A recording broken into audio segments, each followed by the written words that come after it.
We're going to start off with part 2. Off the bat, I want to apologize if I look like shit, but right after I recorded part 1, I mean, I had some crazy chills, and then, you know, I ended up getting a fever of 101, and I was actually out the entire day yesterday. So if you see me running, or if my voice sounds weird, or if my energy's a little bit low, I'll let you know in advance. I apologize for that. But I want to continue on with part 2 of this video. And before I do, what I want to do is I actually want to recap something that I read in part 1. You know, from the first verse where it says, in the beginning, God created the heaven and the earth. You see, when you see the word created, that's in past tense, right? And then you go on to the second verse and it says, and the earth was without form and void, and darkness was upon the face of the deep. And the Spirit of God moved on the face of the waters. You see, this is the whole thing, though. These may be 2 different points in time. The first verse may be talking about one point in time, where the second verse may be talking about another point in time. For one, you know, we're dealing with this outside of space and time anyway. But when you see in the beginning, God created the heaven and the earth, and then you see that the earth was without form and void, nothing concrete there. But aside from that, if you look at all stories that end in some type of destruction, they always end in some type of flood. You know, and if you look at the analogy I used in part 1, where I talked about, you know, draining the swamp, you know, you separate the waters from the water. And then when you drain the swamp, you basically expose the land, right? So it looked like there was just a big flood, a big, you know, overload of water, right? So obviously everything was basically created, you know, right after a flood. It looks like. Now, when you that's why I want to get into the Norse mythology of things, the Noah, the story of Noah. I want to get into the Exodus story, and I'm gonna do all that basically because it all ties in with each other. You know, all these things that you study and read up on, and you don't take them literal, but you kind of get to see how all these things tie in with each other. It's like these stories are all like telling you something, and if you can actually see that, you'd be surprised what you can get out of that.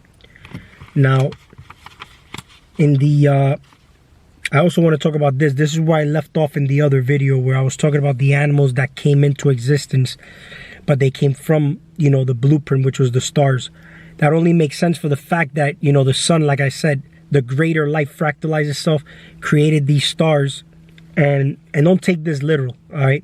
This is basically, again, if you could tie in and get clues out of what you're hearing, then good for you. But this is how I'm decoding it. The sun fractalizes itself, and this is how all these stars created, okay? Man is made of water. We are humans fractalized all over the planet as God expressing himself. The whole flood story, you know, everything, basically, the whole creation story started with water, right? Before it showed the actual land, before it showed the earth, right? Now, these stars are water, okay? The sun is a generator. It's the giver of life. It you know, when you have a plant out in sunlight, it thrives and flourishes, right? So you have something that's giving the crop life. It's good for humans to bask in sunlight because they get D3. They you know, there's a lot that's beneficial about the sun when you're in sunlight, right? So basically here, the sun fractalizes itself, okay, as an expression of God also. This is God experiencing himself in the sun as well, or the you know, the greater light, because we talked about the greater light, the lesser light, fractalizes itself, and it again, masculine and feminine energies are needed to create here. So it birthed all these animals, because there's a star constellation for everything that's here, including you. We all come from a star constellation. And when you're in your mom's womb, you're made of all water, right? So they were birthed, and stars are water, so they birthed from these waters. You came out of the waters too. You came out of the land, out of the earth, rather. You know, out of the waves, out of the water. All right. So that's where I wanted to cover, and that's where I left off on in the last video. And I'm gonna start off with chapter 1, verse 27. So God created man in his own image. And in the image of God created man. Now, the verse before that, chapter 1, verse 26, it says, let us make man in our image. You know, we start to talk about our, as there's more than one person, or is it that, is God talking about him experiencing himself through all things, and he says our image? At the end of the day, God sitting here, man as God, all right? I mean, God as man, I would say, is basically sitting here and says, all this is an extension of me. All the birds, the animals is a reflection of me, right? So that's how you could say from the point of view of how God is seeing this, okay? Because man hasn't been created yet. Adam hasn't even been created yet. So when they're talking about man in our image, after our likeness, this is the idea of the masculine energy. But now in the next one where I say, so God created man in his own image, the image of God created he, him, male and female. Nothing about females has ever been mentioned at all since we started this. You know what I'm saying? And the whole thing is that I spoke about it in the first video, that from the gate, we started with polarities, but the polarities had to consist of masculine and feminine energy. Except they're just telling you now in a literal form about female, right? But this male and female form are expressed first in the animal. So that's why he said, let us create man in his own image, the image of God. God created he, him, male, and female created he, them, because you need feminine and masculine to create, right? So the masculine and feminine is going to be expressed through the animals. There's a female cat and there's a male cat. There's a female bird, a male bird. There's a female fish, a male fish, right? So all these things are expressing themselves through what has been created, the masculine and feminine, not literal man. Man hasn't been created yet, okay? And then chapter 1, verse 28, and God blessed them, and God said unto them, be fruitful and multiply and replenish the earth and subdue it. Replenish, that's the thing. Replenish means to refill, right?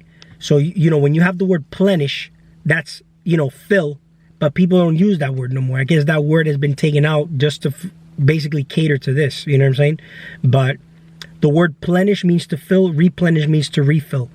But then plenish, you know, people don't really use that word anymore. If you want to do some research on that, but that word does exist. There's a difference between plenish and replenish. Replenish means to refill the earth and subdue it, right? Subdue it means make order out of the chaos. See, the reason it says subdue it is the fact that in the middle realms, God, all right, here's the thing. In the middle realms, all right, right here in the middle, all right, you can experience polarities, right? So, you know how you have hell? Hell basically was already here. Hell, it would be considered what you would call bad, and then heavens would be considered what you would call good. However, there is no bad and good. There's pros and cons to everything. See, people here on the planet could be in a heavenly state or they could be in a hellish state. It all depends on you, though. But these are experiences that the universe, God, can experience by only being here. But if you're not aware, then you just be living in a hellish state, not really knowing. However, there's, like, if you look in Norse mythology, the gods were visiting hell often for whatever things they needed, you know, and they were at war with each other. And then you could start to kind of see how we are at war with each other when we have a reptilian brainstem to us, the mammalian and neocortex. How would you not be at war with each other when those are all different parts of us, you know? But how do you live as a balanced individual here? Maintaining order out of that chaos. That's maintaining balance. That's how they're telling you all this is created, is maintaining order. And it's not just here. This Norse mythology Yggdrasil tree is basically all over you. And I told you from the first part that I'm going to explain how it is all over you. It's not just in your head, but it's everywhere. When we talk about 3-headed dragons, 6-headed dragons, you are all those things. Okay? And I will explain it in detail. All right, so And God, chapter 1, verse 28, and God blessed them, and God said unto them, be fruitful and multiply, and replenish the earth, and subdue it, and have dominion over the fish, over the sea, over the fowl of the air, and over every living thing that moveth upon the earth. So you see, this is the idea that God has of himself in human form, actually having dominion over all these things, okay, which is us, man, human, okay. Chapter 1, verse 29, and God said, behold, I have given you every herb-bearing seed which is upon the face of all the earth, and every tree in the which is the fruit of the tree yielding seed, to which you shall be for meat. Which I'm gonna make a video on that, as far as like the meat and the flesh and the type of effect that has on you. Chapter 1, verse 30, and to every beast of the earth, and to every fowl of the air, and to everything that creepeth upon the earth, wherein there is life, I have given every green herb for meat. And it was so. So if you see this is basically the resources for these animals were created here. All right. So you see how it says that every green herb for meat, and it was so for these animals, for every fowl of the air, every beast of the earth, and everything that creepeth upon the earth. All these resources are made for these animals here. All right. So it's not saying that one animal eats another animal. The animals have their resources here on the planet. If you see animals eating animals now, which I've made a video in my previous videos, I don't remember which one I did it in, but if I find it, I will link it in the description, where the animals eating animals now is all basically a reflection of the direction man took here on the planet. It's just like people damning the government, always blaming the government for shit, or always blaming somebody for certain things, and it's nothing but a reflection of them. How do you manage your government, your systems, is how these things are going to be presented themselves to you. It's just like when you got people like, let's say, vegans, who, you know, they fight for animal rights and humane, way of doing things. You know, it looks like a beautiful, good thing, but in actuality, that's work that these people need to do amongst themselves to some extent. You see, we're trying, because what they do is they try to indoctrinate others into that shit, and that's nothing but a religion. And we're trying to get away from religion. We're trying to get away from all this. You know what I'm saying? That this is what we're trying to get away from, is all religion. I'm reading this now, decoding it as what man wrote for other men that want to hold things like this as a religion and take things literal. When in actuality, these are things that are talking about you and the aspects of you, and how you can use these things as tools to your advantage. All these stories, everything you see, these are actually things you can use and take to your advantage if you know what you're actually looking at. All right. Chapter 1, verse 31, and God saw everything that he had made, and behold, it was very good. And the evening and morning were the sixth day. So evening and morning, don't forget, masculine and feminine. And here's the thing, though, when we talk about now, it's a sixth day. When we look at the days, as I mentioned in part 1, where we don't have, a day is a 24-hour day.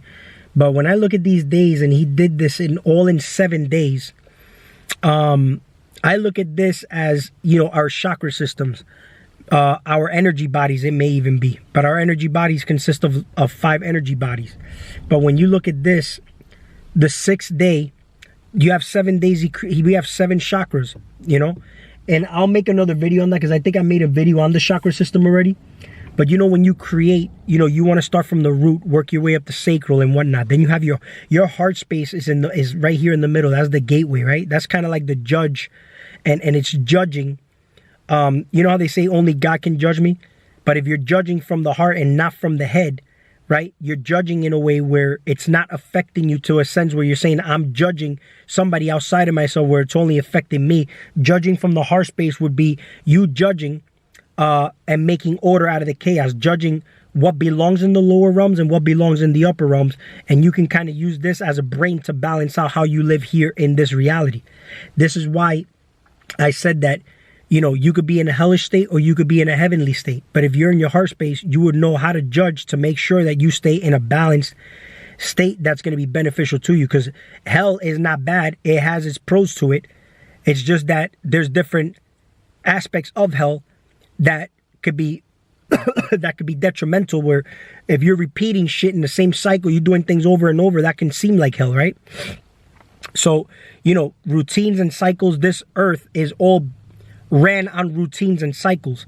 That's why it says you got to think outside of this box. When you think outside of this box, then you won't be in those routines and cycles. You could start to create from your space and not be under a certain routine, like you feel like you always have to do something, you know. Chapter 2 verse 1, thus the heavens and earth were finished, and all host of them. Chapter 2 verse 2, and the seventh day God ended his work which he had made, and he rested on the seventh day from all his work which he had made. And this is like chakra work, you know. And this is Sunday, the seventh day. Chapter 2 verse 4, these are generations of the heavens and of the earth, and they were created in the day that the Lord God made the earth and the heavens. So you can see these are generations of the heavens and the earth. That means it's telling you here that these are copies. Chapter 2 verse 5, and every plant of the field before it was in earth, and every herb of the field before it grew, for the Lord God had not caused it to rain upon the earth, and there was not a man to till the ground.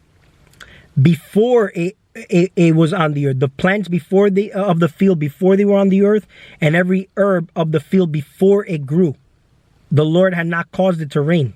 Right? Now, if you look at the next verse, but there was a mist from the earth and watered the whole face of the ground. The whole face, like your face, right? It watered, because this is basically, the land is you, okay? Man came from the ground, right? But, you know, because the next verse says, and the Lord God formed man of the dust of the ground and breathed into his nostrils the breath of life, and man became a living soul. See, now they're talking about man becoming a living soul. In chapter 1, 26, in chapter 1, verse 26, it said, let us make man in our image after our likeness. You see how now he's making man, but before that, man was just an idea, and it was just something that's going to be a reflection of what's already been created. You get what I'm saying?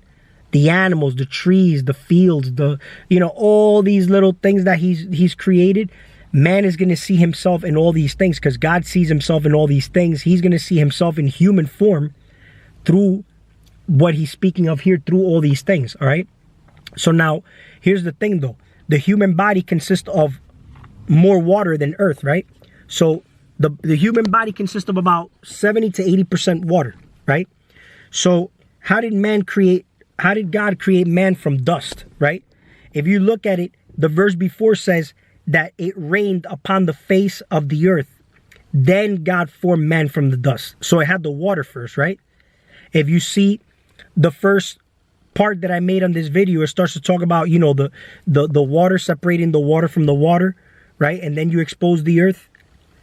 You could see this through the animals. The animals had to come out the water, because the greater light was formed, fractalized, made these stars. That's how these animals were formed, out of the water. Everything comes from the water. We're talking about masculine and feminine since I started from part 1. You get what I'm saying? So this right here, it had to rain first, right? It had to rain. And then that's basically the vibration. That's the soul part. But when he breathed the breath of life into his nostrils, that's basically like structuring the water. You add life force to the water. You know how you could structure things here as man? God structured the human by breathing the breath of life through his nostrils. But how come he didn't do it through the mouth? Because the whole thing is that when you do it through when somebody is dying, what do? They put CPR, right? So, and they do it through the mouth. But the reason it's not like that is because it had to be done through the nostrils, because we're still talking about masculine and feminine. You have a female and a masculine nostril. That's called the Ida and the Pingala. Pinga is dick. So Ida, Pingala, you got masculine and feminine, and this oxygenates all the way down to your spinal cord. When you take a nice deep breath, a nice diaphragmatic breath, you oxygenate your entire system. You're going all the way down to the root chakra, right? And then when you take that exhale, right, you oxygenate everything in your body. All right? So he breathed the breath of life through his nostrils, the breath of life, and man became a living soul. So the spirit became an individual structured form of vibration. Okay? Chapter 2, verse 8, and the Lord God planted a garden eastward in Eden, and there he put the man who he had formed. Now, even direction is not really concrete here, because when you look at this Norse mythology form of things, in actuality, up was down and down was up. And then when they say eastward, right? Eastward would be somewhere, like if we're here in the middle, eastward would be somewhere toward the heavens. So you're still in Midgard, but it would be somewhere closer to the heavens, okay? Chapter 2, verse 9, and out of the ground made the Lord God to grow every tree that is pleasant to the sight and good for food. Now, pleasant to the sight is good as a vision, because we're not using these eyes here. It's pleasant to the sight, meaning as a vision that you can see from your mind's eye. All right. The tree of life also in the midst of the garden, and the tree of knowledge of good and evil. Now, one would say, well, why was this tree put in this garden if it was not a good tree? If it's the tree that would cause Adam to die if he ate from it, right? So if you look at the tree of knowledge of good and evil, what happens if they eat of it? They will surely die, right? But then the opposite of that was the tree of life. So you see how you have polarities? That tree has to be there. And the reason it has to be there is because this tree, it's the balance between good and bad, whatever we want to call good and bad, knowledge and wisdom, right? So you have the tree of life and the tree of death, let's call it, because the tree of knowledge of good and evil is, I don't think they wanted to call it the tree of death, right? Because it's like, why would God put a tree that's called death? Meanwhile, death is something people fear, but because it's misunderstood. But the tree of knowledge of good and evil, death, and then the tree of life, that tree has to be there. So if one asks, why did God put that tree there? If he's all knowing that Adam was going to eat from that tree, well, that's going to be up for the next part, because this is going to be pretty interesting, the way I decoded this, and then how it actually comes into play to where I've been actually, reading it from up until now. So I'm going to cut it here and I'm going to make another part. But yeah, just keep this in mind. That tree has to be there. Okay. So God put it there because it has to be there. Now, the thing is, why was it put there? We'll talk soon.